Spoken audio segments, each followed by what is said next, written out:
Hello everyone, welcome to the Golden Days Career Point. चलिए आज के प्रैक्टिस सेशन की शुरुआत करते हैं। आज हम लोग टीजीटी और पीजीटी के जो प्रीवियस ईयर्स में क्वेश्चंस पूछे गए हैं उसके लिए प्रैक्टिस सेट नंबर 2 सॉल्व करेंगे। ठीक है, इसमें भी पूरे 20 क्वेश्चंस को शामिल किया गया है। चलिए शुरू करते हैं क्लास को।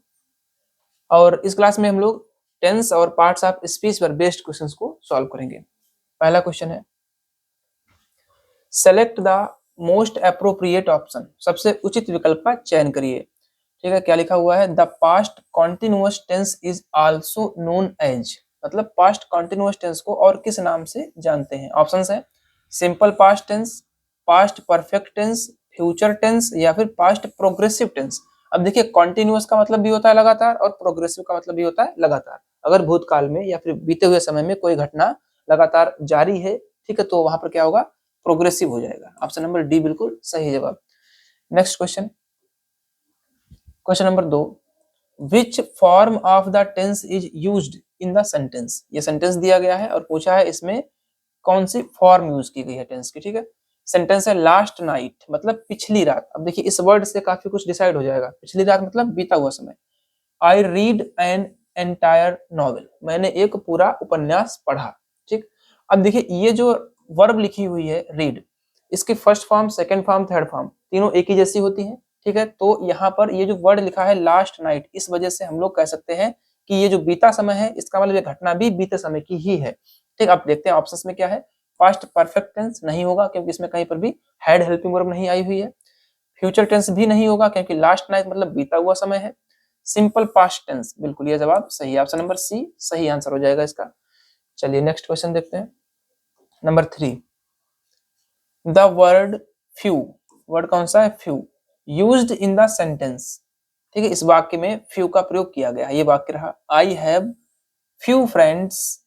ठीक, अच्छा, आई हैव फ्यू फ्रेंड्स, इतना सेंटेंस है। ये कह रहे हैं कि इज ए, अब इसमें जो फ्यू है वह क्या है, एक डिटरमाइनर है, ये तो बता दिया इन्होंने। डिटरमाइनर माने निश्चायक शब्द है। अब डिटरमाइनर में से कौन सा है, आर्टिकल है, पॉजेसिव है, ठीक, या फिर क्वांटिफायर है या फिर इंटरोगेटिव है। अब देखिए यहाँ पर क्या है, फ्यू, फ्यू का मतलब क्या है, गिनती बता रहे हैं यहाँ पर।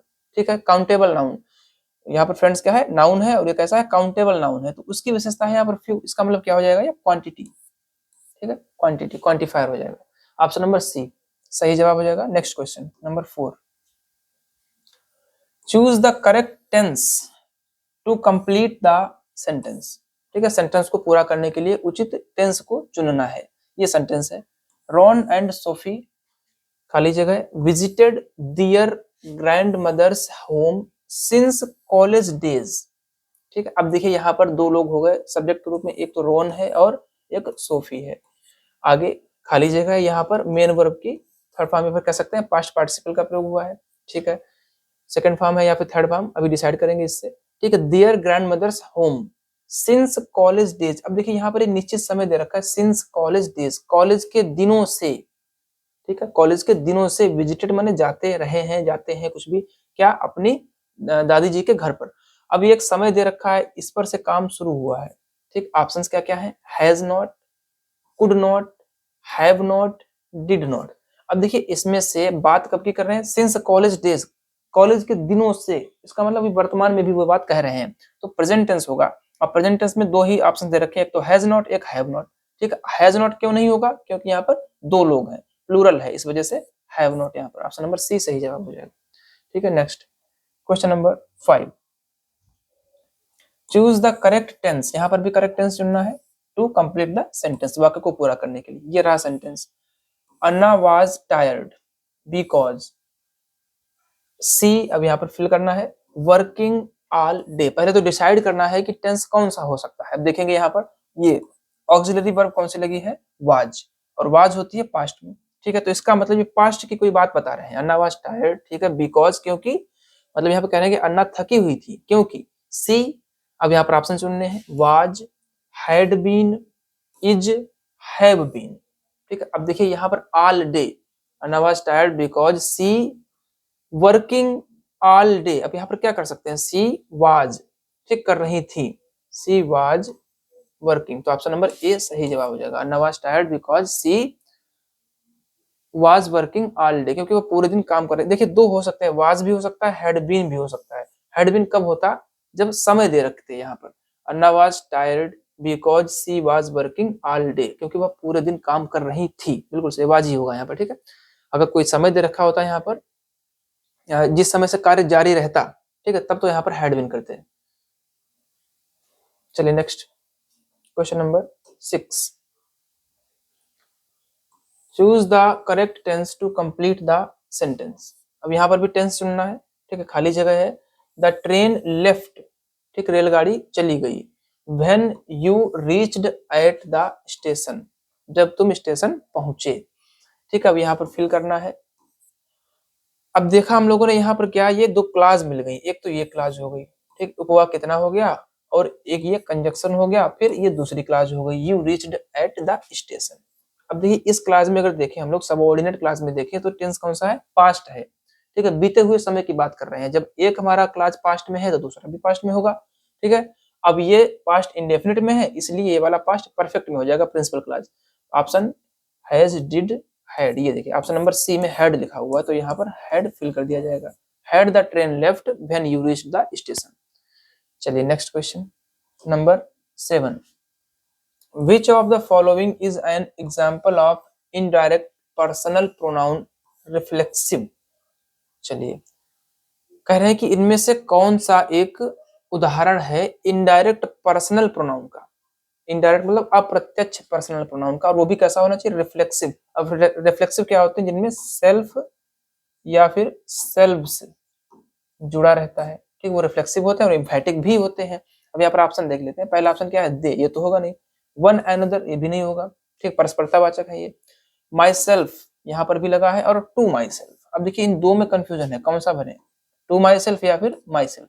अब यहाँ पर बात कह दी उन्होंने कौन सी, इनडायरेक्ट। इनडायरेक्ट में क्या करना पड़ता है, प्रीपोजिशन ये लगाना पड़ता है, टू, ठीक है। तो ऑप्शन नंबर डी सही हो जाएगा इसमें। चलिए next question number 8। In the expression, expression क्या है ये, टीचिंग इज अ साइंस, ठीक है, पढ़ाना क्या है, एक टीचिंग इज अ साइंस, एक विज्ञान है। द अंडरलाइन वर्ड इज, इसमें जो अंडरलाइन वर्ड टीचिंग है इसके बारे में पूछा है, क्या है। पहला ऑप्शन है वर्बल नाउन, दूसरा है अब्स्ट्रैक्ट नाउन, तीसरा है कॉन्क्रीट नाउन, या फिर नॉन ऑफ द एबव। अब देखेंगे यहाँ पर टीचिंग के बाद में क्या लिखा है, इज, और इज क्या है, एक ऑक्सिलरी वर्ब है, ठीक, ऑक्सिलरी वर्ब है, और कैसी है ये, टू बी है, ठीक है, टू बी वर्ब है। आगे क्या है, ए साइंस, ठीक है, ये तो ऑब्जेक्ट हो गया। तो इसका मतलब टीचिंग क्या है, टीचिंग एक सब्जेक्ट है। किसका सब्जेक्ट है ये सब्जेक्ट है टू बी वर्ब इज का, ठीक है, टू बी वर्ब इज का सब्जेक्ट है। और सब्जेक्ट के रूप में क्या क्या हो सकता है, या तो नाउन हो सकता है, ठीक है, या तो प्रोनाउन हो सकता है, और या तो फिर जीरंड हो सकता है, ठीक है। जीरंड क्या होता है, फर्स्ट फॉर्म में आईएनजी लगा दें और वह नाउन का काम करे। अब यहाँ पर ऑप्शन में तो कहीं जीरंड नहीं दिया है, लेकिन ये दे रखा है वर्बल नाउन, ठीक। अब देखिए एब्स्ट्रैक्ट नाउन तो होगा नहीं, क्योंकि इसका मतलब क्या होता है, कोई भी जैसे इमोशंस वगैरह होती हैं। और कंक्रीट नाउन ये भी नहीं होगा, मूर्त, ठीक है, मूर्त नाउन भी नहीं है। तो कैसा है, वर्बल नाउन, क्योंकि वर्ब से बना हुआ है, टीच वर्ब है और उससे बना हुआ है यहाँ पर सब्जेक्ट, इस वजह से वर्बल नाउन हो जाएगा, option number A. Next question number 9। The masculine gender of goose, ठीक, गूज का मैस्कुलिन जेंडर पूछा है। ऑप्शन है ड्रोन, ड्रेक और गैंडर। तो इसमें सही आंसर हो जाएगा ऑप्शन नंबर सी, ठीक है। ड्रोन जो होता है ये मैस्कुलिन होता है किसका, बी का, बी माने मधुमक्खी। और ड्रेक जो होता है ये किसका होता है, ये होता है डक का, ठीक है। और गैंडर जो है ये किसका होता है, गूज का होता है। तो ऑप्शन नंबर सी सही आंसर हो जाएगा। Next question number 10। हार्डली, और फिर फिल करना है, reached her home when the rain started. अब देखिए हार्डली हो गया, स्कार्सली हो गया, ठीक है, इनके साथ में क्या होता है, यहाँ पर हार्डली हैड आता है जरूर, ठीक है, हार्डली हैड, ठीक है। अब इसके बाद में ऑप्शन जो भी सब्जेक्ट होता है वो लिख दिया जाता है। अब सब्जेक्ट क्या होगा, यहाँ पर ऑप्शंस में दे रखा है, she, had she, did she, या फिर सी हैड। अब यहाँ पर देखिए हार्डली हैड सी, तो ऑप्शन नंबर बी सही है, हार्डली हैड सी। हार्डली और स्कार्सली के साथ में क्या होता है, हैड आता है, फिर थर्ड फॉर्म आती है। Hardly had she reached her home when the rain started, ठीक है। एक क्लास इतना हो गया हमारा, और एक क्लास हो गया यहाँ पर से द रेन स्टार्टेड। ये हो गई सबऑर्डिनेट क्लास वेन पर से, ठीक है, सबऑर्डिनेट क्लास, और बाकी ये प्रिंसिपल क्लास। तो प्रिंसिपल क्लास किसमें है, पास्ट परफेक्ट में, और सबऑर्डिनेट क्लास किसमें है, पास्ट इंडेफिनिट में। इसमें ऑप्शन नंबर बी सही हो जाएगा। चलिए next question number 11, the boss wanted to know, खाली जगह है, डन द जॉब।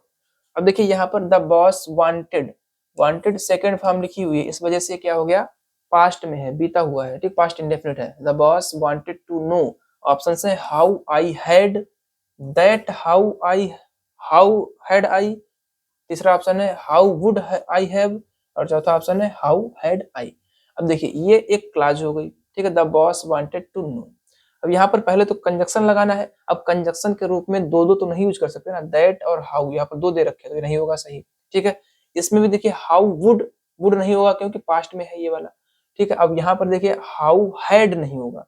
कंजक्शन के बाद में क्या किया जाता है, पहले तो कंजक्शन लिखते हैं और उसके बाद में सब्जेक्ट लिखा जाता है। तो इसमें ऑप्शन नंबर ए में देखिए, ये कंजक्शन हो गया, उसके बाद में ये आई सब्जेक्ट हो गया, फिर हेल्पिंग वर्ब हो गई, फिर थर्ड फॉर्म हो गई, ठीक है।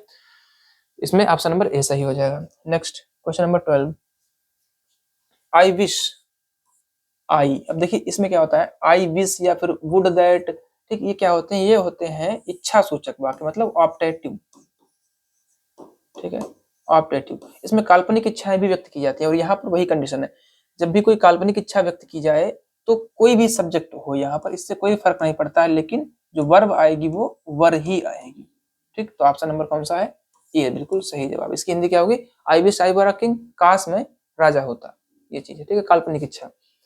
चलिए next question number 13, my eldest son was a scholar, ठीक है। इन द सेंटेंस माई इल्डेस्ट सन, इन्होंने पूछा है माई इल्डेस्ट सन, ये क्या है, ठीक है। ऑप्शन है सब्जेक्ट है, ऑब्जेक्ट है, प्रेडिकेटर है, या फिर कॉम्प्लीमेंट है।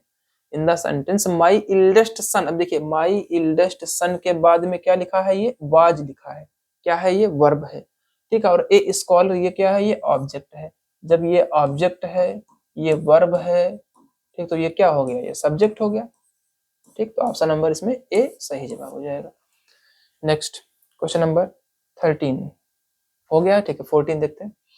यहाँ पर पहले फिल ब्लैंक है, आगे आवर एट फिर ब्लैंक है, house is enough to give you an impression about the family that lives there, ठीक है। अब यहाँ पर देखिए क्या ऑप्शंस में क्या दे रखे हैं, आर्टिकल्स दे रखे हैं, आर्टिकल्स दे रखे हैं, कौन सा भरना है आर्टिकल। तो यहाँ पर देखेंगे आवर, इसको क्या बोलेंगे, अगर यहाँ पर ये वोवेल साउंड निकल रहा है, ठीक, वोवेल साउंड होने पर क्या करते हैं, एन लिखा जाता है, और कॉन्सोनेंट साउंड होने पर ए लिखा जाता है। तो ये किसमें, किस विकल्प में है, एन और ए, ये ऑप्शन नंबर सी।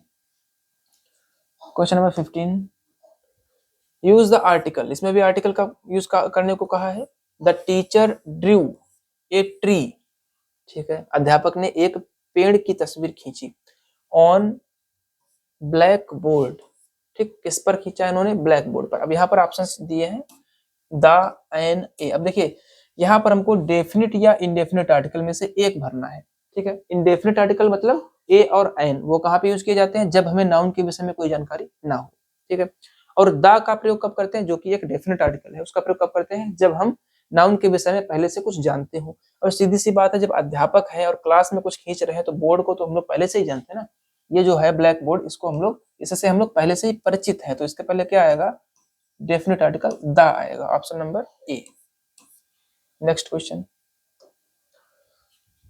यूज एप्रोप्रिएट टेंस, यहाँ पर उचित टेंस का चुनाव करना है, प्रयोग करना है।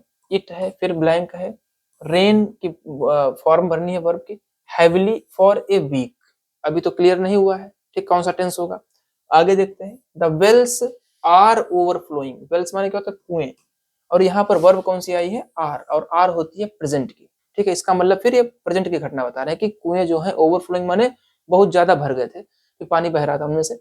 अब यहाँ पर क्या, इट, सीधी सी बात है, यहाँ पर प्रेजेंट, ठीक है। अब ये देखिए फॉर ए वीक, समय दे रखा है, समय दे रखा है, इसका मतलब क्या हो जाएगा, प्रेजेंट परफेक्ट कंटिन्यूअस, सहायक क्रिया क्या आएगी, हैज बीन। ऑप्शन देखेंगे, इसमें रेन है, वाज रेनिंग है, हैड रेन्ड है, has been raining, option number D. चलिए next question number 17, I have never eaten blank है। आगे नाइस मैंगोज एज दिस, ठीक है, यूज कंजक्शन, यहाँ पर कंजक्शन का प्रयोग करना है, आई हैव नेवर ईटन, ठीक है। अब इसके बाद ये क्लास हो गई, ठीक है। नाइस मैंगोज एज दिस, इसके बाद यहाँ पर इसको जोड़ना है।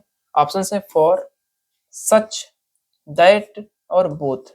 देखते हैं थोड़ा इसका अर्थ क्या निकल रहा है। आई हैव नेवर ईटन, मैंने कभी नहीं खाए हैं।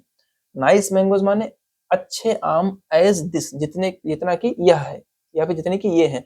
अब यहाँ पर तुलना कर रहे हैं तो कंजक्शन का यहाँ पर कौन सा हो जाएगा, सच का प्रयोग हो जाएगा, such. I have never eaten such nice mangoes, इतने अच्छे आम कभी नहीं खाए, ठीक है। ऑप्शन नंबर बी सही हो जाएगा इसमें। Next question number 18, which of the following is the past participle form of the verb rip। यहाँ पर रिप जो वर्ब है इसके पास्ट पार्टिसिपल पूछा है, ठीक है। इसको हम लोग पास्ट पार्टिसिपल में कैसे चेंज करेंगे, तो पास्ट पार्टिसिपल में बदलने के लिए क्या कर देते हैं, थर्ड फॉर्म लगा देते हैं। किसमें लिखी है, इसमें तो फर्स्ट फॉर्म है। ऑप्शन नंबर बी रिप, बिल्कुल बी सही जवाब हो जाएगा, ठीक है। यहाँ पर टू रिप तो इन्फिनिटिव हो जाएगा, और रिप्स तो इसमें एस लगा दिया, ठीक है। तो ऑप्शन नंबर बी सही जवाब। Question number 19, I have read most of Dickens novels. Sentence दिया गया है। अब इसमें पूछा है किस टेंस का है, प्रेजेंट परफेक्ट का है, प्रेजेंट सिंपल है, या फिर पास्ट परफेक्ट का है, या फिर पास्ट सिंपल है। अब यहाँ पर देखेंगे हम लोग जो हेल्पिंग वर्ब क्या है, आई हैव के साथ में ये फॉर्म आई है, और रीड की फर्स्ट सेकंड थर्ड तीनों एक ही जैसी होती हैं, ठीक है। देखिए हैव आया हुआ है, इसका मतलब प्रेजेंट परफेक्ट टेंस, क्योंकि प्रेजेंट परफेक्ट में हैज और हैव का प्रयोग किया जाता है। ऑप्शन नंबर एक सही जवाब। लास्ट क्वेश्चन है सेशन का, When I arrived, Annie had just left। कह रहे हैं कि जब मैं आया था, Annie had just left। अब देखिए had का प्रयोग है और थर्ड फॉर्म है, यहाँ पर सेकंड फॉर्म है, मतलब पूरा टेंस सेंटेंस जो है किस टेंस में है, पास्ट टेंस में है। ऑप्शन से प्रेजेंट परफेक्ट बिल्कुल नहीं, प्रेजेंट कॉन्टिन्यूअस बिल्कुल नहीं, प्रेजेंट तो है ही नहीं, ठीक है। पास्ट परफेक्ट है या फिर पास्ट कॉन्टिन्यूअस। कॉन्टिन्यूअस कब होता है, जब कोई कार्य लगातार जारी रहता, ठीक, आईएनजी फॉर्म आई होती, वो तो आई नहीं है, तो क्या है, पास्ट परफेक्ट। वैसे भी यहाँ पर हैड का यूज हुआ है, ठीक है। तो इस तरीके से हम लोगों ने 20 क्वेश्चंस को यहाँ पर देखा। तो ये सारे क्वेश्चंस प्रीवियस ईयर्स के आए हुए क्वेश्चंस हैं, ठीक है, टीजीटी और पीजीटी एग्जाम्स में। और वो कई स्टेट्स के एग्जाम जो है सबके लिए देख लेते हैं एक बार। जैसे कि ये वाला क्वेश्चन इसमें दिया नहीं है सर, ये दे रखा था, देखिए यहाँ पे, ये आरपीएससी पीजीटी 2011, ठीक। इस तरीके से सारे क्वेश्चंस आए हुए प्रीवियस ईयर्स के क्वेश्चन है। तो हम लोग ऐसे प्रैक्टिस करते रहेंगे, बने रहिए गोल्डन एज करियर पॉइंट के साथ। Thank you very much.